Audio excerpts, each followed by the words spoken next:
इतने सारे लोगों के विशेष आ रहे हैं एक साथ। चलिए ठीक है, सबके विशेष मैं ले लूंगी, सबको थैंक यू सो मच। और अभी सेशन स्टार्ट करते हैं, टाइम निकला जा रहा है अभी। कितने लोग हैं? 123 लोग हैं, धीरे धीरे सब लोग आ रहे हैं। तो मैं अभी स्क्रीन शेयर करूंगी अपनी, आप लोग बताइएगा कि स्क्रीन विजिबल है कि नहीं। ठीक है। आज मैं इस सेशन में अपनी जर्नी बताऊंगी कि कैसे मैं फॉरएवर में आई, कैसे टीएलएफ में आई, और कैसे सुपरवाइजर लेवल अचीव किया था, और कैसे आज मैनेजर बन के बैठी हूँ। ठीक है। तो बहुत अच्छा सेशन होने वाला है, बहुत नॉलेज मिलेगी आप लोगों को, और एक रोड मैप मिलेगा, और चीजें क्लियर होंगी कि कैसे आप आसानी से इस चीज को क्लियर कर सकते हैं। क्योंकि लोगों के मन में रहता है ना 120 सीसी, मतलब बहुत हवा बना के रखते हैं। तो कैसे सारी चीजों को करना है, क्या करना है, सब कुछ आपको समझ में आने वाला है। तो सेशन को पूरा एंड तक जरूर देखिएगा, तभी सारी चीजें क्लियर होंगी। और ये मेरी गारंटी है कि लास्ट तक आपको 100% बहुत कुछ सीखने को मिलेगा। ठीक है। तो चलिए स्टार्ट करते हैं अब सेशन।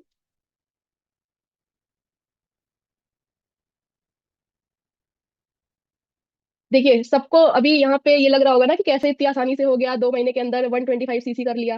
देखो, इसके पीछे बहुत बड़ी स्टोरी है ना। कैसे किया, क्या किया, सब कुछ बताऊंगी अभी इसमें। पूरे सेशन में ध्यान से देखिएगा, सब कुछ समझने की कोशिश करिएगा, कैसे हुआ क्या हुआ। ठीक है। तो स्टार्ट करते हैं। फर्स्ट लाइट देखो, सबसे पहले ना मैं अपनी जर्नी बताना चाहती हूँ, और अपनी क्वालिफिकेशन के साथ बताना चाहती हूँ कि मैं इस बिजनेस में आई कैसे, क्या क्या पढ़ाई पढ़ाई की है मैंने, क्या क्या किया है, सब कुछ मतलब A to Z बताऊंगी, स्टार्टिंग से बताऊंगी बिल्कुल। तो देखो, मैंने B.Com किया है, M.Com किया है, और B.Ed किया है। ठीक है। मेरा सपना ये था कि मैं टीचिंग जॉब करूंगी। ठीक है। फिर 2020 में मेरा B.Ed कंप्लीट हुआ था। और फिर B.Ed कंप्लीट होते ही ये होता है कि अगर आपको टीचर बनना है तो जो लोग यूपी से होंगे उन्हें ये पता होगा कि यूपी में दो एग्जाम होते हैं। यूपी टेट होता है, और सीटेट होता है सेंट्रल लेवल पे। ठीक है। तो मैंने यूपी टेट 2 बार क्वालिफाई किया है अच्छे नंबरों से, और सीटेट भी 2 बार क्वालिफाई किया है।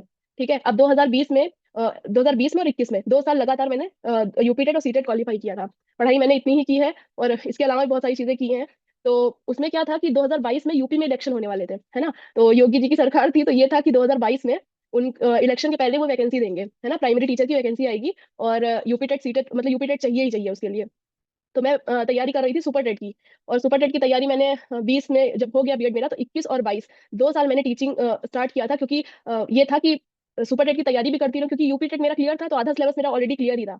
और यूपी टेट की तैयारी के साथ साथ मैंने सोचा कि क्यों ना कि टीचिंग की कुछ जॉब कर लेते हैं, कोई प्राइवेट स्कूल में पढ़ाई मतलब पढ़ा देते हैं। थोड़ी बहुत अर्निंग भी हो जाएगी, और पढ़ाने से क्या होता है कि खुद भी चीजें रिवाइज होती रहती है, मतलब आधी तैयारी तो पढ़ा के हो जाती है बच्चों को। तो ये सोच के मैंने टीचिंग की जॉब स्टार्ट की 2021 और 22 में।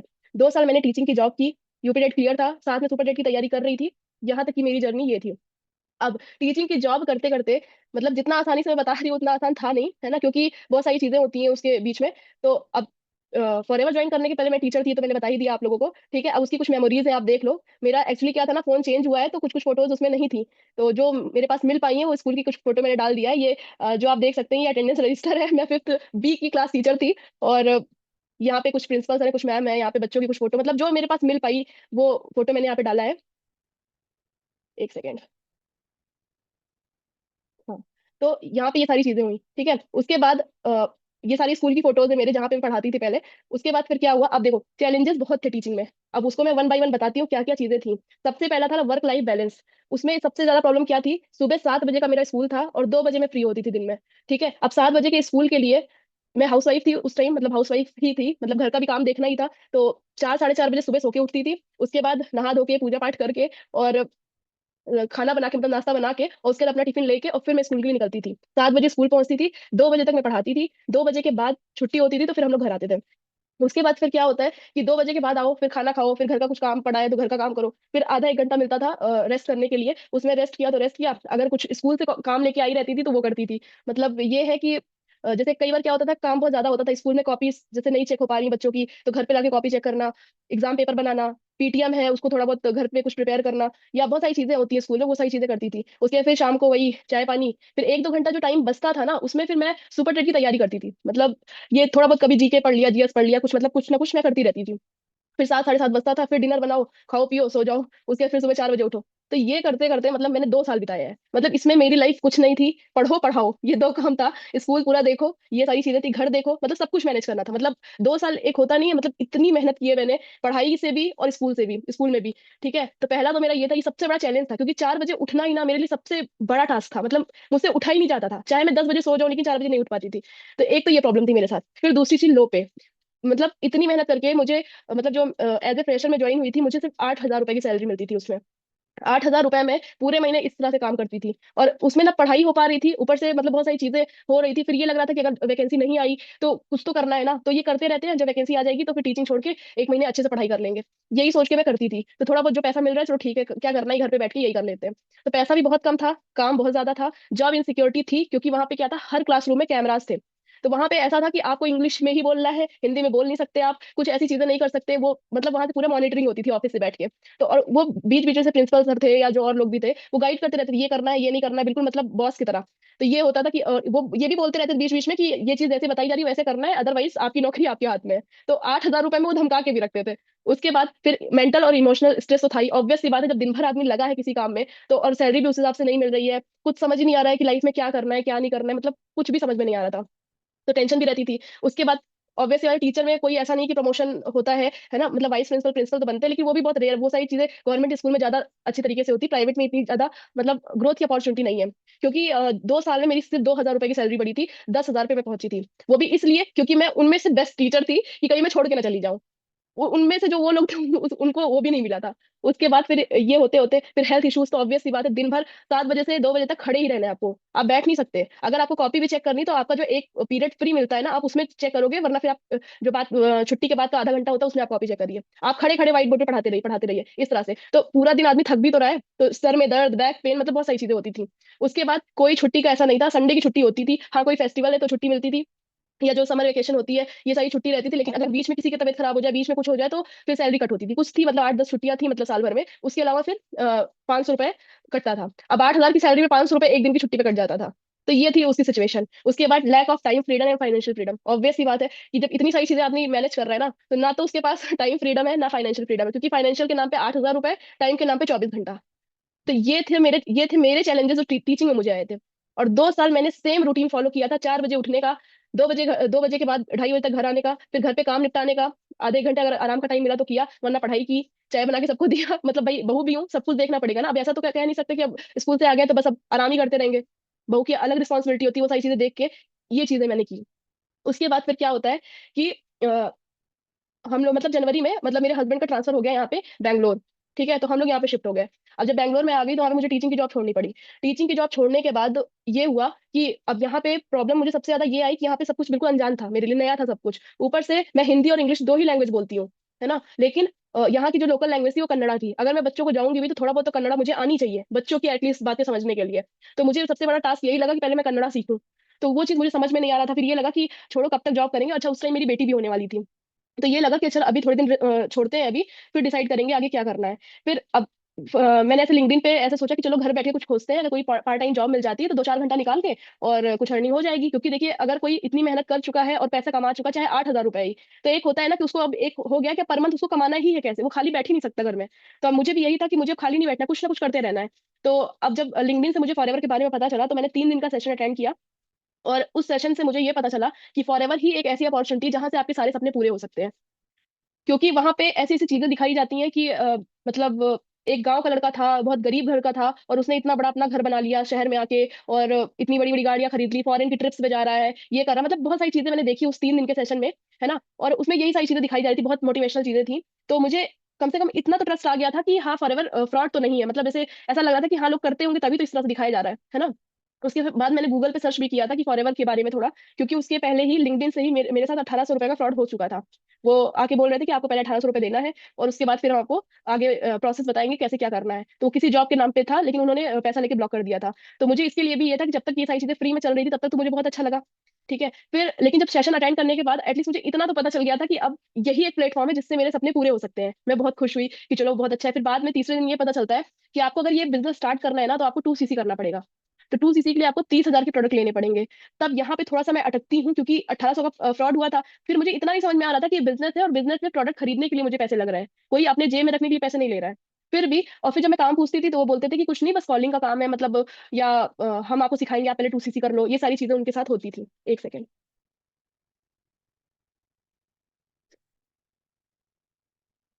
ठीक है। तो अब उनको मतलब ये सारी चीजें देख के तो मुझे लग रहा था कि हाँ मैं कुछ कर सकती हूँ, क्योंकि वो लोग इतनी सारी चीजें दिखा रहे थे, लाखों रुपए कमाते हैं, ये करते हैं वो करते हैं। तो मुझे भी लग रहा था घर बैठ के चलो लाखों तो नहीं कमाएंगे, 8-10 हजार भी कमा लेंगे। तो जितना मैं वहाँ टीचिंग में करती थी और पूरे दिन मतलब मेहनत करती थी, वो चीज यहाँ पे नहीं, क्योंकि वो लोग बार बार बोल रहे थे सिर्फ 2 से 3 घंटे, 2 से 3 घंटे देखिए आप इस तरह से कमा सकते हो। तो मुझे भी लगा कि अच्छा है, देखते हैं क्या है कैसे।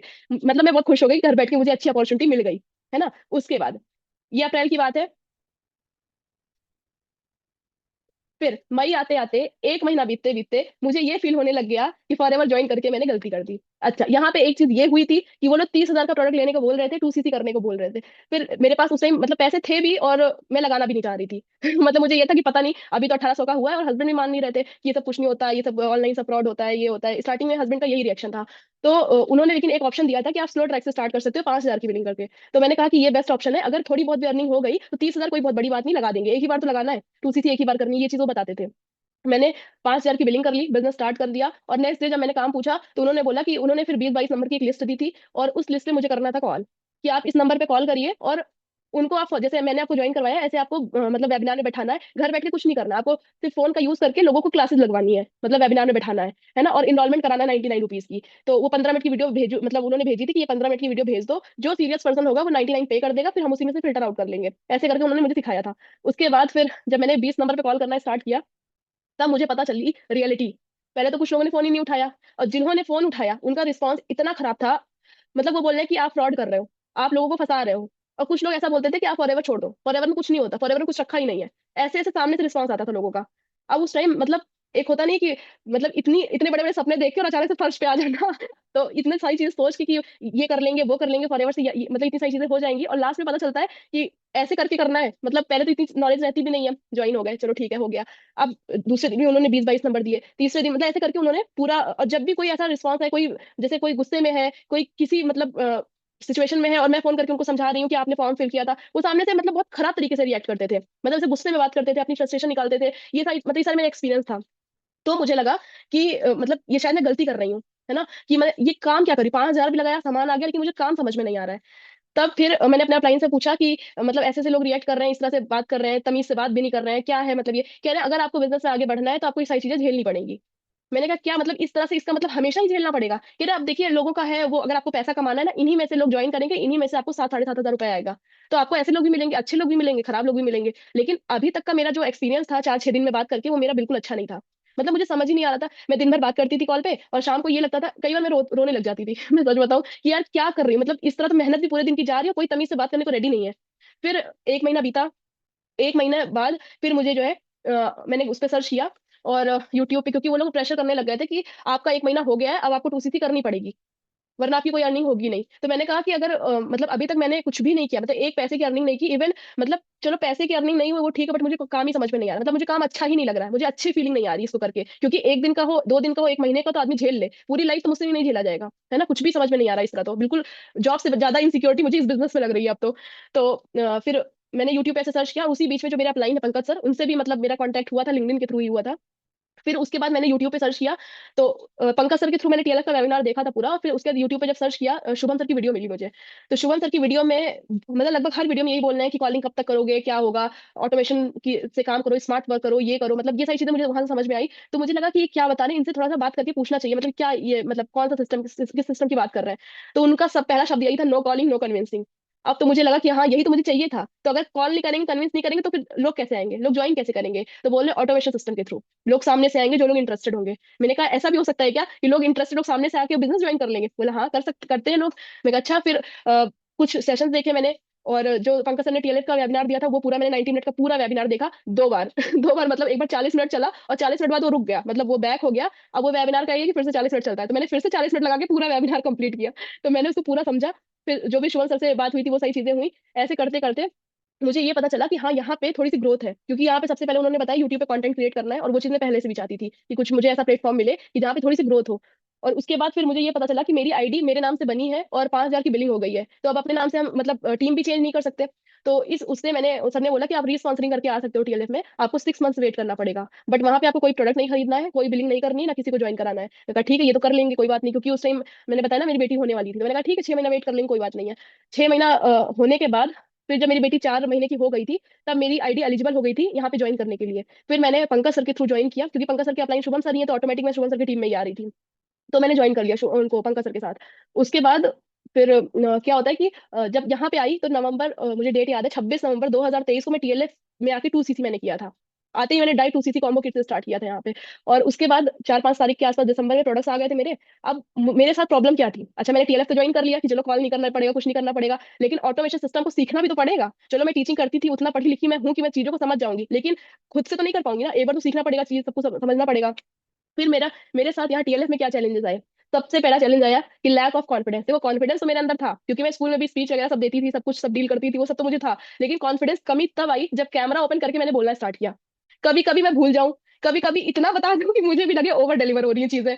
तो ये चीज भी प्रॉब्लम ही है, क्योंकि हम बिल्कुल बैलेंस में एक वीडियो बनाते हैं ना, अगर 4 मिनट की वीडियो हम बना रहे हैं तो सब कुछ बराबर से बोलना पड़ेगा, हर एक टॉपिक को बराबर से बोलना पड़ता है। तो ये चीज में मुझे सबसे ज्यादा प्रॉब्लम आई कि मेरे अंदर कॉन्फिडेंस की कमी लगी मुझे।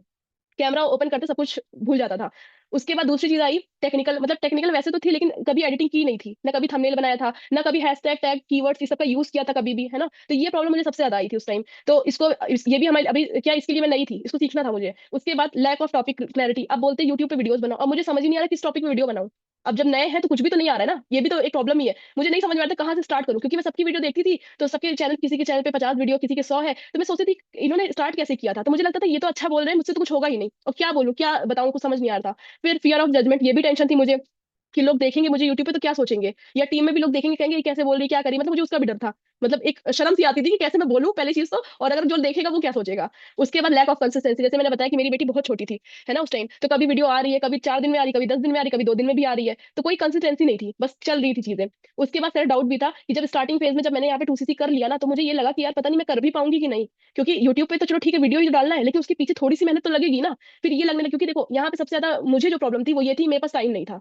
टाइम क्यों नहीं था, क्योंकि यहाँ पे 90% हाउस वाइफ बैठी हैं, उनको पता है अगर घर में एक बच्चा छोटा है ना, तो 4 लोग भी घर में तो कम पड़ जाएंगे उस बच्चे को देखने के लिए। और मैं तो यहाँ अकेली थी। तो मेरे साथ यही था कि मैं दिन भर उसको देखती थी, क्योंकि भाई 4 महीने के बच्चे को पूरा केयर चाहिए, प्रॉपर एक पर्सन उसके साथ रहना ही चाहिए पूरे टाइम। तो मुझे भी ये होने लग गया कि यार पता नहीं मुझसे होगा कि नहीं, कब करूंगी मैं, कब वीडियो डालूंगी। तो अब मुझे समझ में आया, अच्छा उससे मेरा चैनल भी नहीं बना था। फिर मुझे ये लगा कि देखो करने करने से ही होगा, चीजें सीखने से ही होंगी, क्योंकि ये भी मैं देख रही थी धीरे धीरे, 4 दिन 6 दिन बीता, 7 दिन जब हुआ, तो ये लगा कि लोग उस टाइम टीएलएफ का ग्रुप ओपन रहता था, है ना, कोई भी मैसेज कर देता था। तो वहां पे लोग ना, जिसको जिसे जीएमबी से रिजल्ट आ रहा है, यूट्यूब से रिजल्ट आ रहा है, कोई ज्वाइन कर रहा है, 2 सीसी कर रहा है, तो मैं सोचती थी यार इन लोग का भी तो ऐसे ही हो रहा है ना। फिर उनका चैनल विजिट करती थी, किस टाइप की वीडियो बना रहे हैं, क्या कर रहे हैं, तो मुझे लगता था कि जब इनको रिजल्ट आ सकता है इसी चीज से, मुझे भी आ सकता है। और कभी इन लोगों ने भी तो 1 सब्सक्राइबर से स्टार्ट किया होगा, कभी इन्होंने भी फर्स्ट वीडियो डाली होगी, इनके 1 सब्सक्राइबर रहे होंगे, फिर 10 हुए, फिर 50 हुए, धीरे धीरे भी तो उनके बढ़े। तो ऐसे मेरे भी होंगे। लेकिन अब इसके लिए अब बैठ तो सकते नहीं, क्योंकि 30,000 लगा है और प्रोडक्ट आ गया है घर पे, और करना भी कुछ है, क्योंकि अगर ये नहीं किया तो अब तो और घर से बाहर नहीं निकल सकते, कम से कम 2-3 साल, जब तक बेटी बड़ी ना हो जाए, स्कूल ना जाने लग जाए, तब तक कोई चांस नहीं है। तो घर पे बैठ के कुछ तो करना ही है, क्योंकि बैठा भी नहीं जा रहा था, पहले कुछ कुछ ना कुछ कमा चुके थे, तो ऐसे बैठ भी नहीं सकते। उसके बाद फिर जो है, धीरे धीरे मैंने एक थोड़ा सा दिमाग लगाया, थोड़ा सा शांति से बैठी, फिर मैंने सोचा क्या कर सकते हैं। उसके बाद मुझे लगा अब कुछ नई स्किल सीखते हैं, क्योंकि अभी तक बहुत पढ़ा लिया, बहुत कर लिया, सेम रूटीन फॉलो कर लिया, कुछ तो नया सीखना है मुझे, है ना। नए स्किल्स में जैसे वीडियो एडिट करना, थंबनेल बनाना, कम्युनिकेशन स्किल थोड़ी बहुत, ठीक है, मतलब ये सारी चीजें थोड़ा सा मैंने सीखने पे फोकस किया। उसके लिए मैंने 2-3 काम किए। पहला, मॉर्निंग और जो नाइट का सेशन होता था, मैंने रेगुलर बेसिस पे लेना स्टार्ट किया। मैं ऐसे लेती थी कि कान में हेडफोन लगा के, कैमरा ऑफ रहता था मेरा, और कभी बेटी को सुला रही हूँ, कभी खिला रही हूँ, कभी कुछ कर रही हूँ, ऐसे करके मैं मॉर्निंग और नाइट का सेशन लेती थी रेगुलर बेसिस पे। मतलब बहुत रेयर ऐसा होता था कि मैं नाइट का और मॉर्निंग का सेशन छोड़ दूं, सुबह 11 बजे का, और उस टाइम नाइट का सेशन 10 बजे होता था। 10 बजे कई बार तो उसको सुला देती थी, कई बार नहीं भी सोती थी, मैं उसको ऐसे सुलाती रहती, तो कान में लगा के देती रहती सेशन, छोड़ती नहीं थी, कभी कभी नहीं छोड़ती। मुझे मतलब खुद से भी ऐसा होता था कि मैं लूं, मतलब मन करता था मेरा लेने का, अच्छा लगता था, बहुत अच्छे सेशन होते थे। फिर उसके बाद और एक नियम और बनाया था कि डेली कजाबी की एक ट्रेनिंग देखनी ही है। उस टाइम लगभग 80 लेसन के आसपास था, अभी तो 89 समथिंग है। 80 लेसन देखना था, लगभग 3 महीने का कोर्स था वो, मतलब 3 महीने आपको देखना ही है, डेली एक एक देखेंगे तो 3 महीने लगभग लग जाएगा, 2.5-3 महीने। तो मैंने वो भी नियम बनाया था कि डेली एक सेशन तो देखना ही है कजाबी का। तो ये तीनों चीज मैंने स्टार्ट किया, और फिर 1.5 महीना मैंने सिर्फ और सिर्फ लर्निंग ली। 26 नवंबर को मैंने ज्वाइन किया था, पूरा दिसंबर लर्निंग ली, जनवरी की 21 तारीख तक लर्निंग ली, और फर्स्ट वीडियो मैंने अपलोड की अपनी जनवरी 2024 में, मेरी यूट्यूब पे फर्स्ट वीडियो आई। ठीक है, 1.5 महीना सीखने के बाद सारी चीजें धीरे धीरे ही मैंने ये सोचा था कि मैं चलूंगी भले कछुए की चाल, मुझे खरगोश को हराना है। मतलब मेरे मन में हमेशा ही रहता था कि चलो ठीक है अभी नहीं कर पा रहे, कभी तो तेजी मतलब आएगी काम में, कभी तो मेरे पास टाइम होगा, अभी धीरे धीरे करते हैं, धीरे धीरे करते करते कहीं ना कहीं तो पहुंच ही जाना है। ये सोचते सोचते फिर मैंने फर्स्ट वीडियो अपनी अपलोड की। उसके बाद उस वीडियो से मुझे बहुत अच्छा रिस्पॉन्स तो नहीं मिला, लेकिन मुझे उससे एक्सपीरियंस मिला, है ना, मुझे चीजें समझ में आ गई, कहाँ पे बोलना है, कितना बोलना है, कहाँ पे कट करना है, कैसे वीडियो एडिट करनी है, थंबनेल बनाना है, टैग टाइटल कैसे डालना, डिस्क्रिप्शन कैसे, मतलब सब कुछ जो चीजें होती हैं एक वीडियो अपलोड करने के पीछे, वो सारी चीजें मुझे पता चलने लग गई, ठीक, कि मैं और कैसे बेटर कर सकती हूँ इसको। ठीक है, 1.5 मंथ बाद मेरा एक्सपीरियंस ये था। उसके बाद फिर जनवरी से लेके फरवरी तक मैंने 25 वीडियो अपने चैनल पे अपलोड कर दी थी एक महीने के अंदर, शॉर्ट और लॉन्ग मिला के। उसके बाद मुझे वहां से लीड्स आना स्टार्ट हो गई। और उसमें भी एक अनबॉक्सिंग की वीडियो थी जो मेरी थोड़ी थोड़ी चल रही थी, 100 200 500 व्यूज हो रहे थे, वो धीरे धीरे चल रही थी। फिर फरवरी के बाद कुछ ऐसा टाइम आया कि मैंने मतलब वीडियो अपलोड करना छोड़ दिया, सिर्फ अपनी बेटी की प्रॉब्लम की वजह से। उसको मतलब थोड़ा सा हेल्थ इशू हो गया था, तो उसकी वजह से मैं वीडियो अपलोड ही नहीं कर पाई थी। इवन जो लीड आ रही थी उस पर भी मैं बात नहीं कर पा रही थी, इतनी ज्यादा प्रॉब्लम हो गई थी। तो 3 महीने मैंने कोई काम नहीं किया। उसके बाद से फिर मई 2024 को मैंने फिर से वीडियो डालना स्टार्ट किया। और जो 26 नंबर की वीडियो थी, 26 नंबर की वीडियो, वो वायरल हो गई मेरी। अब जब वायरल हुई तो उसके बाद जितनी वीडियोज आती गई, बैक टू बैक सारी वीडियोज वायरल हो गई मेरी। और उसके बाद हुई लीड की बारिश। इतनी ज्यादा लीड कि अब संभाली नहीं जा रही थी। तो मैंने अपना जो सिम था उसको दूसरे फोन में किया। और उस सिम को मैंने उस फोन को स्विच ऑफ कर दिया कि अब कोई अगर व्हाट्सएप पे कॉल करता है मैसेज तो मैं उसी को रिस्पॉन्ड करूंगी, कॉलिंग पे मैं, क्योंकि एक कॉल आता था उसके पीछे 2 3 कॉल ऑटोमेटिक आता रहता था। इतनी ज्यादा लीड थी, एक फोन रखती नहीं थी, उसके साथ ही साथ फोन आते रहते थे, मतलब बिजी ही रहती थी मैं, 24 घंटा बिजी रहती थी फोन पे। और उसके साथ ये पॉसिबल हो नहीं पा रहा था। फिर जो लोग व्हाट्सएप पे आने लग गए मैं उनको ही मतलब फिर वो करती थी, बात करती थी उनसे। सिर्फ एक वीडियो की वजह से मेरे 1,000 सब्सक्राइबर कंप्लीट हुए और मेरा चैनल मोनेटाइज हो गया। आज उस अकेली वीडियो की वजह से मैंने लगभग 23 से 24 हजार रुपए कमाए, सिर्फ एक वीडियो की वजह से, यूट्यूब की। उस 26 नंबर की वीडियो की में सब कुछ काम हो गया मेरा। ठीक है। उसके बाद अब प्रॉब्लम क्या आई, एक नया चैलेंज आया कि अब लीड्स को कैसे हैंडल करूं, है ना। और उसके बाद लीड्स भी आ रही है, अब क्लोजिंग नहीं कर पा रही हूँ। जब मेरे पास लीड्स आती थी तो पूछती थी मैम ऐसा होता है क्या, वैसा होता है क्या, तो मैं बोलती थी हाँ ऐसा होता है वैसा होता है, और ये बोल के मैं फोन रख देती थी। मतलब जैसे कस्टमर केयर नहीं होते हैं, वो उनकी प्रॉब्लम सॉल्व करती थी और फोन रख देती थी। ये नहीं सोचती थी कि इनको ज्वाइन भी तो कराना है कुछ उनको इस तरह से तो बातें करनी है, वो मुझे नहीं समझ में आती थी। तो मैं एक नॉर्मल, एक सेकंड रुकी हूँ। हाँ। फिर अब उसमें क्या हुआ कि अब जब लीड्स आने लग गई, सारी चीजें होने लग गई, तो कुछ लोग पूछ रहे हैं कि कौन सी वीडियो वायरल हुई थी। तो एक वीडियो है चैनल पे मेरे, काश 2cc से पहले ये वीडियो देख लिया होता। तो ये चैनल मेरी ये वीडियो मेरी वायरल हुई थी और उसी की वजह से ये सारी चीजें हुई थी। तो जो मेरे डायरेक्ट अपलाइन है वो पंकज सर है, और पंकज सर के अपलाइन है, मतलब मेरे ग्रेट अपलाइन वो है शुभम सर। और इन दोनों की वजह से ही मैं आज यहाँ पे हूँ, कह सकते हैं। और जिसमें से शुभम सर ने बहुत ज्यादा सपोर्ट किया, क्योंकि जिस टाइम मेरे पास लीड्स आ रही थी ना, उस टाइम पंकज सर बिल्कुल इनएक्टिव थे, मतलब बिल्कुल ही इनएक्टिव थे, वो अपने कुछ पर्सनल इश्यूज में फंसे थे। तो मेरी जो भी बात होती थी ना वो शुभम सर से होती थी, मतलब मैं कहीं भी स्टक होती थी ना और शुभम सर से बात करती थी तो शुभम सर ही उसका आंसर करते थे। तो शुभम सर का सबसे, अगर मतलब मैं सबसे ज्यादा बोलूँ ना तो शुभम सर का ही हाथ है यहाँ तक लाने में मुझे। ठीक है। तो शुभम सर ने हेल्प की और उन्होंने कुछ कुछ चीजें बताई कि कैसे कैसे करनी है आपको। ठीक है। अब उन्होंने ही बोला, जब मेरी वीडियोस वायरल हो गई ना तो मेरे पास लीड्स बहुत थी, और उस टाइम तक मेरे पास 8 9 ज्वाइनिंग हो गई थी टीम में, कुछ 2cc से कुछ 5k से। तो सर ने मुझे एक टारगेट दिया कि आपकी वीडियोस अच्छी चल रही है, चैनल अच्छा चल रहा है, तो अब आपको आपका नेक्स्ट टारगेट होना चाहिए जुलाई और अगस्त में आपको सुपरवाइजर बनने का। मैंने कहा मतलब अब देखो वो फर्स्ट लेवल था, चलो ठीक है जो भी एक्सपीरियंस था, लेकिन लेवल अप का एक्सपीरियंस पहली बार हो रहा था मुझे, क्योंकि एएस से सुपरवाइजर में फर्स्ट टाइम बन रही थी। तो लेवल अप का मतलब थोड़ा सा मुश्किल भी लग रहा था कि 2 महीने में 25cc करना है, उस टाइम 25cc से बनते थे सुपरवाइजर। सर ने बोला नहीं नहीं हो जाएगा, इतनी सारी लीड्स हैं। और फिर सर ने एक मीटिंग शेड्यूल की, बोला कि ठीक है अपनी टीम को लेके बैठो और फिर मैं बताता हूँ कैसे क्या करना है। ठीक है। फिर मुझे याद है कि सर ने एक, नहीं पहले मैंने ही लिया था सबके साथ एक मीटिंग की थी मैंने कि आप लोग कैसे करना है क्या करना है। तो जो 5,000 की बिलिंग पे थे उनको 2cc करानी थी, और जो लोग ऑलरेडी थे उनको कैसे काम कराना है, कैसे सीसी बढ़ाने हैं, ऐसे करके मैंने जुलाई मंथ में सिर्फ 4cc किया था। और जुलाई और अगस्त का टारगेट था मेरा सुपरवाइजर का, 4cc जुलाई में। अब अगर अगस्त का देखा जाए, अगस्त में बनना है तो पूरा 22cc करना पड़ता, तब जाके 26cc से सुपरवाइजर होता। अब मैं ये सोच रही हूँ कि अब सर बोल रहे हैं, सितंबर तक जाना ही नहीं है, अगस्त में ही करना है, कैसे करना है वो देख लो तो मैंने कहा कि ये तो मुझे इम्पॉसिबल सा लग रहा है, क्योंकि पूरे जुलाई में तो 4cc किया है, अगस्त में बहुत कर लिया तो 8cc कर पाऊंगी, 22cc कैसे होगा। फिर सर ने कुछ कुछ चीजें बताई, रोड मैप दिया, मीटिंग की कि ये करो ऐसे करो, इस तरह से करने से होगा। कहा ठीक है चलो देखते हैं। फिर करते करते एक टाइम ऐसा आया, 18 अगस्त को, 18 अगस्त का टाइम था और बचे थे खाली 12 13 दिन, और मुझे करना था 11cc। 14cc टोटल हुआ था 18 अगस्त तक, और 14cc पे आके मैं रुक गई। मतलब मुझे ऐसा लगा अब तो कुछ हो ही नहीं सकता है। मैंने सर को बोल दिया सर मुझसे नहीं होगा, मुझे माफ करिए, क्योंकि मेरे बस का लग ही नहीं रहा है। क्योंकि ऑलरेडी मैंने उसके पहले, क्योंकि जितना बताने में आसान लग रहा है ना कि 10cc मैंने कर लिया था 18 तारीख तक, 4cc पहले कर लिया, इतना आसान नहीं था वो, मेरे लिए भी स्टार्टिंग फेज था। और मेरे साथ एक बच्चा था छोटा, पूरे दिन उसको देख के और इतनी सारी टेंशन लेके मुझे पूरा दिन रात मेरे दिमाग में ये चलता था कैसे लेवल अप करे, कैसे करे, क्या करे, कुछ समझ ही नहीं आ रहा है। उसके बाद जब 14cc पे आके अटक गई ना, मैंने एक ग्रुप बनाया था सर ने मुझे हंसी भी आ रही बताने में। सर ने एक ग्रुप बनाया था जिसमें मैं, तरुण सर और शुभम सर थे और शायद पंकज सर थे। मैंने उस ग्रुप को लेफ्ट कर दिया मैंने कहा मैं नहीं बन रही सर ने फोन किया, कह रही ये कौन सी बात है कि आपने ग्रुप ही लेफ्ट कर दिया। मैंने कहा सर जब मुझसे हो ही नहीं रहा तो मैं क्या करूं, इससे ज्यादा मैं टेंशन ले नहीं सकती, और मैंने बहुत अपने हिसाब से एफर्ट डाल दिया है और नहीं हो रहा है मुझसे। सर ने कहा अच्छा ठीक है, ठंड ठंड रखो, जब पानी वानी पियो, चलो मैं बताता हूँ कैसे करना है, टेंशन मतलब हो जाएगा। फिर एक मीटिंग हुई, उसके बाद उस मीटिंग में ये तीनों लोग बैठे, Tarun sir, Shubham sir, Pankaj sir, इन्होंने फिर से एक नए सिरे से प्लानिंग दी कि 15 16 17cc अब कैसे करने हैं। फिर थोड़ी थोड़ी चीजें हुई, कुछ कुछ कस्टमर्स बनाए, कुछ कुछ पोस्टर ऐसे डिजाइन किए रिटेलिंग के लिए, जो कुछ कस्टमर पहले ले चुके थे, या व्हाट्सएप मार्केटिंग की थोड़ी बहुत की, कुछ कस्टमर यहाँ से मिल जाएंगे। तो कुछ कुछ कस्टमर ऐसे थे जिनको 5% 10% पे देती थी मैं, तो उनको 30% पे मैंने उस टाइम दिया। ये सोच, एएस तो मैं ऑलरेडी थी, सुपरवाइजर की एएस में थी, तो मैंने कहा कुछ 30% पे दे देंगे तो हो सकता है कुछ लोग ले ले। तो ऐसे करके वहां से कुछ रिटेलिंग हो गई, कुछ ज्वाइनिंग मिल गई, ऐसे ऐसे करते करते मतलब 31 तारीख आते आते मैंने पूरा 26 सीसी का बिजनेस डन कर लिया। और इस सारी चीजों में सिर्फ शुभम सर, तरुण सर, ये लोगों ने इतना सपोर्ट किया, क्योंकि उस टाइम ना एक होता है कि मतलब बिल्कुल मेहनत भी करो, सब कुछ मतलब अपने हिसाब से सब कुछ कर लेते हैं, लेकिन जब कुछ ऐसा 8-10 सीसी पे आके रुकता है ना, मतलब इतना दुख होता है अंदर से, और जब कोई रास्ता नहीं दिख रहा होता है, तो उस टाइम पता है कौन हेल्प करता है? सिर्फ एक अपलाइन।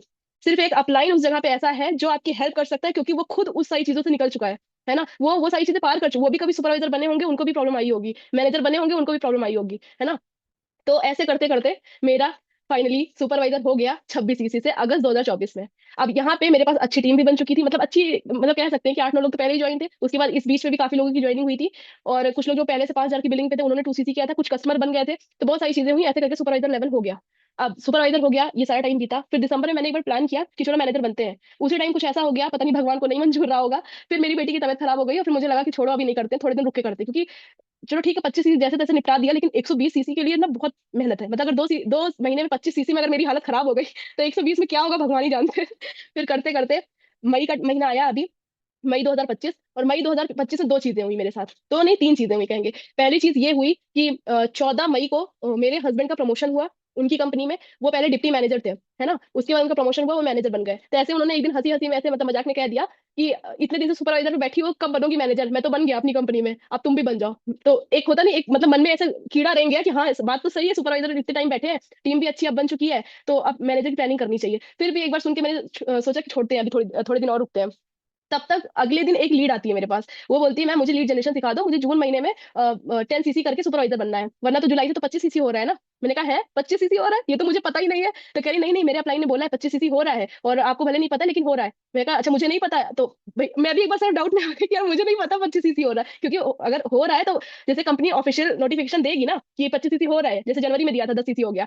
फिर मैंने कहा नहीं नहीं ऐसा कुछ नहीं है, वो ऐसे बोल रहे होंगे आपकी अपलाइन, जबकि मैंने उसी टाइम एक वीडियो भी बनाई चैनल पे कि 25 सीसी कंपलसरी हो गया क्या, उसी लीड की वजह से मैंने बनाया था। उसके बाद 2 दिन बीता, फिर एक लीड आती है, फिर ऐसे करके मतलब 3-4 दिन के अंदर 3-4 लोगों का मैसेज आ गया कि मुझे लीड जनरेशन सिखाओ वरना 25 सीसी हो जाएगा।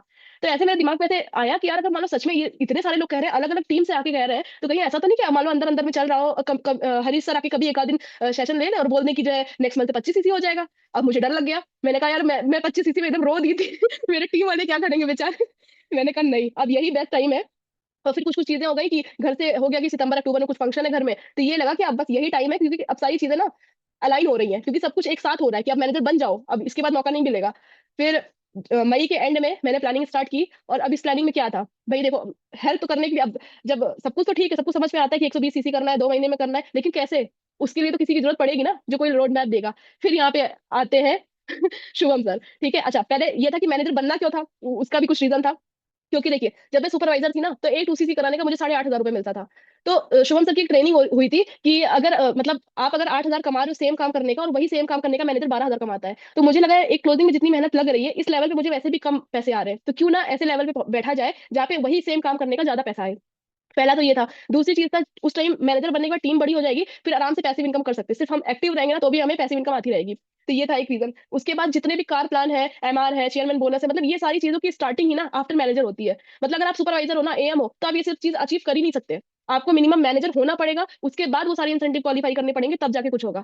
तो मैनेजर तो मतलब मैनेजर बन के ना रिलैक्स नहीं होते। मैनेजर एक स्टार्टिंग है, समझ लो एक बिगिनिंग है, कि आपको यही सारी चीजें मिलेंगी। अभी तक तो आप बस कर रहे थे, आप सीरियस नहीं थे, मतलब कह सकते हैं कि आप आधा सीरियस है आधा नहीं सीरियस है, मतलब नॉन सीरियस, ठीक है। लेकिन मैनेजर बनने के बाद ना आप बिल्कुल पूरी तरह से बिजनेस में आ जाते हो, मतलब सब कुछ दिन रात उठते बैठते जागते सोते आपको मैंने मतलब फॉरएवर में ही घुसोगे आप, है ना, ऐसा हो जाता है। और रिस्पेक्ट और रिकग्निशन तो मिलती है भाई, स्टेज पे जाओगे पिन मिलेगी मैनेजर का, वो मिलेगा, रिबन मिलेगा। तो ये सारी चीजें, तो मतलब बहुत सारे फायदे थे मैनेजर के, इसलिए मैंने सोचा मैनेजर तो बनना है, क्योंकि आप फॉरएवर को फुल टाइम कर रहे हैं, तो एक उसी लेवल पे बैठे कितने दिन बैठे रहेंगे सुपरवाइजर पे, और काम भी सब चल ही रहा है ना, बस एक वही तो था। मतलब एक ये था कि मतलब 2 महीने का टारगेट नहीं लिया जा रहा था, मतलब उसकी लेने की हिम्मत नहीं हो रही थी, कैसे करूंगी मैनेज, ये चीज थी प्रॉब्लम, है ना। उसके बाद फिर सर ने बोला कि भाई देखो मैं आपकी टीम के साथ मीटिंग तभी करूंगा और मैं हेल्प तभी करूंगा जब आपकी टीम में 10 एक्टिव एएस होंगे। अगर 10 एक्टिव एएस नहीं है तो आप छोड़ दो, आप मत करो मैनेजर की प्लानिंग अभी, आप पहले टीम बनाओ। मैंने कहा कि 10 क्या सर, 10 से ज्यादा एक्टिव एएस है, लेकिन आप सुपरवाइजर कौन, देखो मेरा एक बार फेस देखो, मैं उस टाइम पे सोच रही थी कौन करेगा इसमें से सुपरवाइजर लेवल। यहाँ पे भी मैं यही बैठ के सोच रही हूँ इस फोटो में। और सर समझा रहे थे सबको कि ऐसे करना है ऐसे करना है। तो उस टाइम इतने लोग प्रेजेंट थे, कुछ लोग नहीं भी आ पाए थे उस टाइम इस मीटिंग में जो सर के साथ हुई थी। फिर हमने इस मीटिंग से एक टारगेट लिया, जून और जुलाई मंथ में, 2 मंथ में मुझे 120 सीसी करना है, जिसमें से जितने सुपरवाइजर निकल सकते हैं निकालने हैं। ये था। तो ये सब लोग यूट्यूब पे अच्छा काम कर रहे हैं, सबके कस्टमर्स हैं, सबके पास लीड्स थी। और जिसके पास लीड नहीं थी उन्होंने इन्वेस्टर लीड पे इन्वेस्ट करके मतलब लीड्स ली थी और उस पे काम किया था। तो इसमें से एक को छोड़ के, नहीं, दो को छोड़ के सभी सुपरवाइजर बने हैं। अभी मैं बताऊंगी आगे कैसे कैसे हुआ है, ये सारी चीजें कैसे हुई। तो सर ने उस दिन मीटिंग ली थी, उसके बाद सर की सिर्फ मुझसे बात होती थी और इनकी सबसे मुझसे बात होती थी कॉल पे, करते करते। फिर अब देखो, एक दिन ऐसा आता है, इसको मैं बाद में बताती, पहले आप लोग स्टोरी सुनो। देखो अब इसमें से ना 7 लोग रेडी हुए थे। 7 लोगों में ये था कि 7 लोग सुपरवाइजर बनेंगे, तो 70 सीसी तो ऐसे ही हो जाता। तो मैंने सोचा कि इस मंथ में ऐसा करते हैं कि 10 सीसी की फ्रेंड ज्वाइनिंग तो मैं करा ही लूंगी, इतना तो मुझे था। और उसके बाद 50 लोगों को, मतलब 50 सीसी के लिए 5 सुपरवाइजर मैं इस मंथ निकाल दूंगी और 2 सुपरवाइजर को नेक्स्ट मंथ निकालती हूँ। ऐसा मतलब मेरी प्लानिंग के हिसाब से था। तो इस हिसाब से होते होते 16-17 तारीख के आसपास पहली सुपरवाइजर पारुल शर्मा जी हैं, ये निकली फर्स्ट सुपरवाइजर मेरी टीम में। फिर इनका क्या था, इनके पास लीड्स थी, इन्होंने 2 सीसी की ज्वाइनिंग कराई थी, अपना 2 सीसी कंप्लीट किया था। और उसके बाद जो है जो इनके पास कस्टमर जो थे ऑलरेडी, उनको प्रोडक्ट रिटेल करके ऐसे ऐसे करके इन्होंने अपना 10 सीसी 18 तारीख तक कर लिया था। उसके बाद सेकंड जो मेरी टीम से निकली थी वो शीतल जी थी। शीतल जी ने भी यही किया, 3 ज्वाइनिंग करा ली थी और 2 सीसी अपनी आईडी पे और 2 सीसी की लगभग रिटेलिंग की थी। इनका सुपरवाइजर हो गया। उसके बाद तीसरा सुपरवाइजर जो निकले थे हमारी टीम से वो थे मुनीश। मुनीश ने भी यही किया था, 3 ज्वाइनिंग कराई थी, प्रोडक्ट रिटेल किए थे और कुछ अपनी आईडी पे प्रोडक्ट परचेज किया था, ऐसे करके। अच्छा, ये सब में ना जितना आसान लग रहा ना, इतना आसान था नहीं, क्योंकि इन्होंने 3-3 लोगों की 2 सीसी करवाई थी। और एक 2 सीसी के पीछे आपको ही पता है कितनी मेहनत लगती है। खुद बात करते थे, फिर थोड़ा बहुत कोई इंटरेस्टेड होता था तो मुझसे बात कराते थे और मैं क्लोज कराती थी, बहुत सारे सेशन देते थे, बहुत मतलब लगातार फॉलोअप चल रहा था, है ना। जैसे जिस तरह से बता रहे हो ना, 10-10 सीसी हो गया, इतना आसान नहीं था बस, लेकिन हाँ हो गया। ठीक है। तो उसके बाद तीसरे जो सुपरवाइजर थे वो मुनीश निकले थे और चौथे जो निकले थे वो शैलेंद्र जी निकले थे। शैलेंद्र जी ने भी इसी तरह से काम किया था, इन्होंने भी इन्वेस्टर लीड पे इन्वेस्ट करके और कस्टमर इन्होंने पहले से बनाई ही थे चैनल से, और इन्वेस्टर लीड पे इन्वेस्ट करके इन्होंने क्लोजिंग कराई थी। तो इस तरह करते करते 40 सीसी मेरा डन हो गया। ठीक है। अब 10 सीसी मैंने अपने फ्रंट में किया था और पिछले महीने भी मैंने वो 5 स्टार होटल का जो स्टे था वो भी क्वालिफाई किया था। उसके बाद अब बच रहा था पूरा पूरा 10 सीसी। 10 सीसी के लिए पांचवा सुपरवाइजर जिसको मैंने सोचा था, उन्होंने 26 तारीख को आते आते सब कुछ प्लान के अकॉर्डिंग चल रहा था, तभी एक झटका मिला मुझे। अब 26 के बाद 30 तारीख में सिर्फ 4 दिन होते हैं, है ना। 4 दिन के अंदर 26 को उन्होंने मुझे फोन किया, बोल रही मैम मैं सुपरवाइजर नहीं बन रही हूँ। मैंने कहा क्यों? बोल रही कि वो जिनसे मेरा फॉलोअप चल रहा था ना, उनमें से एक का ऑपरेशन हो गया है, एक के घर में कुछ प्रॉब्लम आ गई है, और एक बोल रहा है मैं नेक्स्ट मंथ करूंगा, मेरे पास पैसे का अरेंजमेंट नहीं हो पा रहा है। मैंने कहा है अब क्या होगा? मतलब उस टाइम तो मैंने मतलब अब उस टाइम मुझे समझ नहीं आया क्या रिएक्ट करूं, मतलब दिल तो टूट गया, मतलब ये सोच के कि 26 तारीख को 4 दिन में कौन सा ऐसा चमत्कार होगा। उसे मतलब मैं बैठी हुई सोच रही हूँ यार, 50 सीसी करके और 4 दिन में अगर 10 सीसी नहीं हुआ तो ये 10 सीसी फिर मुझे नेक्स्ट मंथ करना पड़ेगा। और अगर नेक्स्ट मंथ करना पड़ेगा तो फिर नेक्स्ट मंथ तो मेरी 70 सीसी हो जाएगा ना। मतलब एएम लेवल तो चलो 2 महीने में अचीव कर सकते हैं, लेकिन नेक्स्ट मंथ आज 50 सीसी हो रहा है, कल को 70 सीसी करना पड़ेगा, कैसे होगा? फिर मैं सोच रही हूँ यार, इतनी मेहनत कर लिया, इतना सब कुछ कर लिया, पूरा दिन रात एक करके, मतलब आप विश्वास नहीं मानोगे, मतलब मैं सुबह 10:30 बजे बैठती थी, शाम को 5:30 बजे उठती थी, उसके बीच में मैं इसको भी देखती थी, खाना पीना, इसको खिलाना पिलाना, हर चीज ये सब भी करना, इसको सुला के कंटिन्यू मैं कॉल पे रहती थी, कंटिन्यू, मतलब मेरा फोन बजता रहता था, मैं बात करती रहती थी। उसके बाद फिर लगभग 6 बजे तक हस्बैंड आते थे, उसके बाद फिर इनको पकड़ा के फिर 3 घंटा मैं कॉल पे बात करती थी, फिर 9 बजे उठ के खाना बनाती थी, उसके बाद इसको खिला के सुलाती थी, और फिर थोड़ी देर 1 आध घंटा कुछ ना कुछ काम करती थी, या लिस्ट बनाती थी कल किससे बात करना है, या किसी को कुछ वीडियो भेजनी, क्या करना है। मतलब आप विश्वास नहीं मानोगे, 20-22 दिन में ना मेरा रूटीन ये था।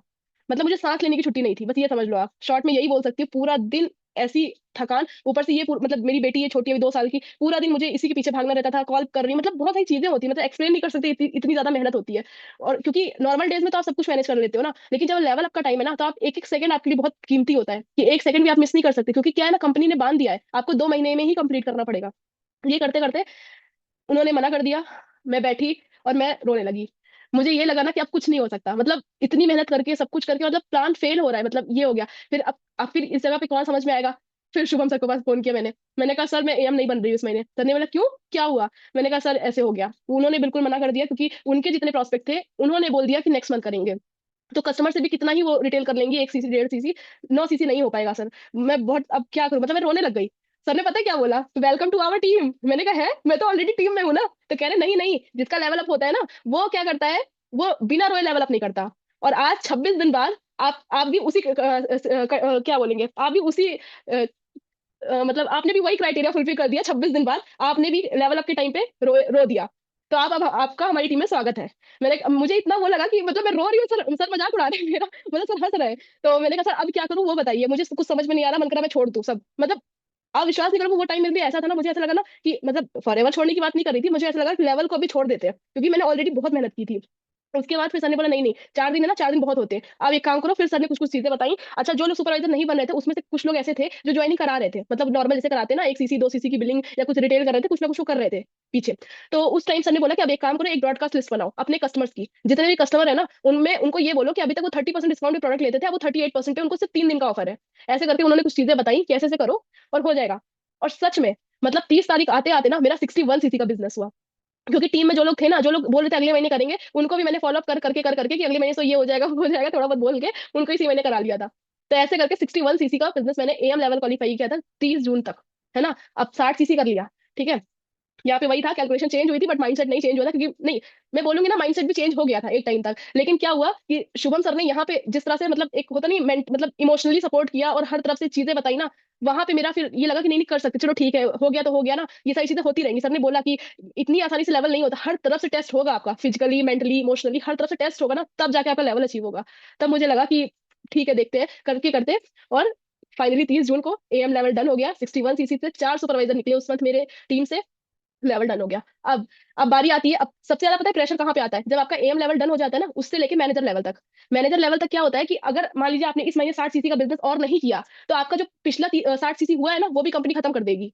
मतलब आपका, अगर आपने बीच का मंथ छोड़ दिया तो आपको फिर से 120 सीसी करना पड़ेगा। तो यहाँ पे प्रेशर और बढ़ जाता है, बल्कि कि 60 सीसी तो कर लिया किसी तरह, अब 60 सीसी और करके ही लेवल अप हो सकता है। फिर मैंने स्टार्ट किया कि अब क्या करें। अच्छा, अब जो मेरे पुराने जितने थे उनसे फॉलोअप तो चल ही रहा था, और अब मेरे पास ना लीड्स तो थी, मेरे चैनल से लीड्स अच्छी आती थी। उसके बाद मैंने इन्वेस्टर लीड पे इन्वेस्ट किया था कि कुछ लोगों, मैंने उस लीड पे इन्वेस्ट किया था, लेकिन उस पे मैंने बात नहीं की थी, मैंने अपनी टीम में डिस्ट्रीब्यूट कर दिए थे वो नंबर्स कि आप लोग बात करो, जिसके पास लीड्स कम है आप लोग बात करके क्लोज करा लो। तो ऐसे करके सब चल रहा था। लेकिन अब ये हुआ ना कि जब न्यू मंथ आया तो ये लगा कि और लीड्स की जरूरत है, क्योंकि आज से बात करना स्टार्ट करेंगे तो 6-7 तारीख तक, 10 तारीख तक क्लोजिंग होना स्टार्ट होगी, क्योंकि मतलब किसी से आप फर्स्ट टाइम बात करोगे उसी दिन क्लोज होना थोड़ा सा मुश्किल होता है। तो अब लीड की ज्यादा जरूरत थी। अब लीड कहाँ से आएगी भाई, लीड कोई ऐसा थोड़ी कि हम कॉल तो करते नहीं किसी को। उस केस में भी फिर कौन याद आया, शुभम सर। शुभम सर ने फिर क्या किया, यहाँ पे जब मैं प्लानिंग कर रही थी मैनेजर की, तो मुझे लीड की जरूरत थी, तो यहाँ पे शुभम सर और तरुण सर ने अपने चैनल पे मुझे बुलाया। तरुण सर के साथ एक पॉडकास्ट शूट हुआ और शुभम सर के साथ एक पॉडकास्ट शूट हुआ। ठीक है, अब यहाँ से ये वीडियो बनाने के बाद मेरे पास हो गई लीड्स की बारिश। ठीक है, इस लीड की बारिश से ऐसा हुआ कि 10 सीसी मैंने अपने फ्रंट में फिर से किया, मतलब 4 एएस बनाए और बाकी जो अपनी आईडी पे पर्सनल बिल्डिंग होती है वो किया, और कुछ मिनिमम बिल्डिंग से ज्वाइनिंग कराई। 10 सीसी पूरा फ्रंट में पिछले महीने भी किया था और इस महीने भी किया था, और फिर से मेरा 5 स्टार जो ट्रिप था वो क्वालिफाई हो गया। ठीक है, अब बचा 50 सीसी, अभी भी 50 बच रहा है। अच्छा, उस टाइम क्या था, 7 सुपरवाइजर निकलने वाले थे और 2 इस मंथ बनने वाले थे, तो जो पिछले महीने नहीं बनी थी उनको भी इस मंथ बनना था। तो इस महीने के लिए 3 सुपरवाइजर हो गए, और 2 लोग ऐसे थे वो उनको देख देख के बन गए। मतलब वो 2 लोग ऐसे थे, वो इतना मोटिवेट हो गए, वो बोलने लग गए कि अगर जैसे हमारी जो टीम की मीटिंग होती है, अगर मैं एएस ही रह गया या रह गई और मेरी टीम वाले सुपरवाइजर बन गए तो मुझे अच्छा फील नहीं होगा, तो आप मुझे थोड़ा सा गाइड कर दो। तो उनकी सब कुछ गाइडेंस उनकी सब हो रही थी। ठीक है, उसके बाद यहाँ पे एक और झटका मिलता है मुझे, क्योंकि 15 तारीख आते आते क्या हुआ कि एक सुपरवाइजर जो पिछले मंथ नहीं बनी थी, उनकी इस मंथ सारी बिलिंग हो गई, सारे कस्टमर मिल गए, सब कुछ हो गया, इनका 10 सीसी कंप्लीट हो गया 15-16 तारीख के आसपास। और दूसरे तीसरे जितने और सारे थे उनका भी 5-5 6-6 सीसी हो चुका था। लेकिन 15 तारीख नहीं, 17 तारीख के आसपास एक ऐसी चीज हुई, जो एक एक नई सुपरवाइजर थी, वो आके मुझसे बोलती है कि अभी मेरा कोई प्लान नहीं था, लेकिन ये लोग सुपरवाइजर बन रहे हैं इसलिए मुझे भी बनना है, साथ में ही निकलना है मुझे। मैं कहा ठीक है। फिर कह रही है अच्छा कुछ हो सकता है क्या, आप 10 सीसी हो सकता है क्या 13-14 दिन में। मैंने कहा हाँ बिल्कुल हो सकता है, मैं आपको लीड्स दूंगी और आपके पास जो कस्टमर्स है आप उनसे फॉलो अप करिए, और जो आपके पास लीड्स है उनसे फॉलो अप करिए। बोलिए अच्छा ठीक है मैं ट्राई करती हूँ। तो 16 तारीख की या 17 तारीख की बात है, ये मुझे एग्जैक्ट याद नहीं है। और फिर उनका 19 तारीख को फोन आता है कि मैम मैं सुपरवाइजर नहीं बन रही हूँ। मैंने सोचा था कि वो बन जाएंगी तो 10 सीसी हो जाएगा मेरा, क्योंकि 10 सीसी का ही लफड़ा उस टाइम भी फंस रहा था मेरा। तो मैंने कहा क्यों नहीं बन रहे हो। अब फिर मुझे वही टेंशन, फिर मुझे वही सारी चीजें रिकॉल होगी कि यार अभी पिछले मंथ भी इसी चीज के लिए मैं रोई थी, और आज मुझे फिर रोना आ रहा है कि अब इतनी मेहनत करके तो मैं पीछे नहीं हट सकती हूँ, कि अब कैसे करूंगी, 10 सीसी क्या करूँ, कहाँ से लाऊं। फिर बोल रही कि एक्चुअली क्या हुआ ना, मेरे घर में एक थोड़ा सा वो एक्सीडेंट वगैरह हो गया कुछ, मतलब तो वो जो जिनका एक्सीडेंट हुआ है वो थोड़ा सगे हैं, और वो मतलब वहाँ वेंटिलेटर पे हैं और उनकी सिचुएशन क्रिटिकल है। तो हम लोग बहुत परेशान हैं और हमें जाना पड़ेगा। मैंने कहा लग रहा भगवान भी मेरी परीक्षा ले रहे हैं। क्योंकि एक होता है आदमी, मतलब इंसान के हाथ में चीजें, लेकिन ये तो अनएक्सपेक्टेड चीज हो रही है ना, मतलब इसका कोई वही नहीं है कि ऐसा भी कुछ हो सकता है। फिर 20 तारीख आई। 20 तारीख को फिर उन्होंने मना कर दिया था कि वो नहीं बन रही। फिर मैं अपनी तरफ से ट्राई कर रही थी कि क्या कर सकते हैं और क्या कर सकते हैं। तब तक फिर 21 तारीख को उनका मैसेज आया कि मैम मैंने 1 सीसी की बिलिंग, मतलब 1 सीसी का प्रोडक्ट किसी कस्टमर ने ले लिया है उनसे, वो कस्टमर काफी टाइम से फॉलोअप में था और 1 सीसी का सामान ले लिया है, और मैं अपना 2 सीसी कर रही हूँ। और दूसरी चीज ये थी कि मेरी एक फ्रेंड है, वो पहले एमवे करती थी, तो वो जो है वो चाहती है, वो एक टाइम मुझसे बोल रही थी कि मैं भी फॉरएवर ज्वाइन करने का सोच रही हूँ। मैंने कहा तो रुकी किस बात के लिए, एक बार बात करो उससे और फॉलो अप करो। और करते करते उसने भी 2 सीसी कर लिया। ऐसे करते करते 5 से 6 सीसी हो गया। और कुछ कुछ, और फिर उसके बाद उन्होंने कुछ प्रोडक्ट अपने लिए लिए, अपने बेटे के लिए, वो जिम में जाता है उससे रिलेटेड कुछ प्रोडक्ट लिए, अपने हेल्थ इशू के लिए लिए। ऐसे करते करते 10 सीसी का बिजनेस उन्होंने भी डन कर दिया। और करते करते 125 सीसी से मेरा मैनेजर लेवल डन हो गया। टीम में 9 सुपरवाइजर निकले हैं फ्रंट में। ये सारे सुपरवाइजर है मेरी टीम के। पारुल जी हैं, मुनीश जी हैं, शीतल हैं, शैलेंद्र जी हैं, और प्रिया जी, शिवांगी, डॉक्टर अर्चना, सपना जी, शंकर जी, ये सारे लोग जो हैं, ये मेरे फ्रंट में 9 सुपरवाइजर निकले हैं 2 महीने के अंदर, है ना। उसके बाद फाइनली मैनेजर लेवल डन, है ना, 125 सीसी से। उसके बाद सबसे ज्यादा स्पेशल थैंक यू मैं बोलना चाहती हूँ तरुण सर को और शुभम सर को, क्योंकि तरुण सर ने इतना बढ़िया सिस्टम दिया है ना। क्योंकि जिस तरह से मैं उस टीम से आई थी, कॉलिंग करके मैं इतना परेशान थी, और यहाँ पे आके मुझे किसी को कॉल नहीं करना पड़ता। और आपको सिर्फ आप यूट्यूब पे काम कर लो ना, आप 5 सोर्स ऑफ इनकम अपने आराम से बना सकते हो।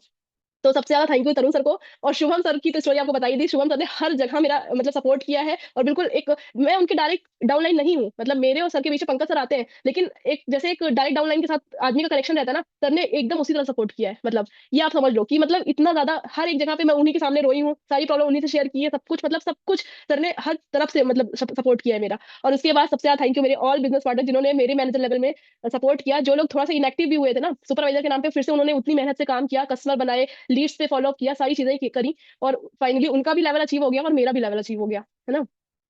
उसके बाद अब मेरा नेक्स्ट प्लान क्या है कि अब जितने सुपरवाइजर बन गए वो तो बन गए हैं, अब और ज्यादा सुपरवाइजर टीम में बनाने के लिए, और जो सुपरवाइजर बन गए हैं उनको एएम और मैनेजर का रोड मैप देना है। उसके बाद MR level 1, car plan level 1 qualify करना है अभी मुझे, है ना। तो thank you for attending this session. अब मैं अपना स्क्रीन बंद कर रही हूँ। शुभम सर है क्या? एक second. Yes yes I am here. ये मीटिंग कैसे छोड़ सकते हैं हम? आपके अपने बच्चे हमारे साथ। शुभम सर है क्या यहाँ पे? अगर है तो हैंड रेज कर दीजिए। आ रही है आवाज? आवाज आ रही है? आपको आ रही है? चलिए ठीक है। तो आपने बोला शुभम सर यहाँ पे है क्या नहीं, तो मैं अपनी फैमिली के साथ बाहर डिनर करने आया हूँ। एंड ट्रस्ट मी, मैंने एक वर्ड मिस नहीं किया है। एक वर्ड जिसको बोलते हैं, ईयरफोन्स लगा के बैठा हूँ। घर वाले बोलते हैं कि यार तू क्या टीएलएफ लगा रहता है, आज बाहर आया, कम से कम हमारे साथ एंजॉय कर ले यहाँ पे। मैं कह, यार देखो एंजॉय तो करते रहेंगे, बट आज जो चीज़ होने वाली है, एक ऐसा पर्सन जिसको मैं बोलता हूँ अभी तक का मेरे जैसे कि बोलते हैं कि मुझे ऐसा लगता है Pooja Shukla is one of the most negative person. Most negative हर चीज में, अरे मेरे से नहीं हो रहा।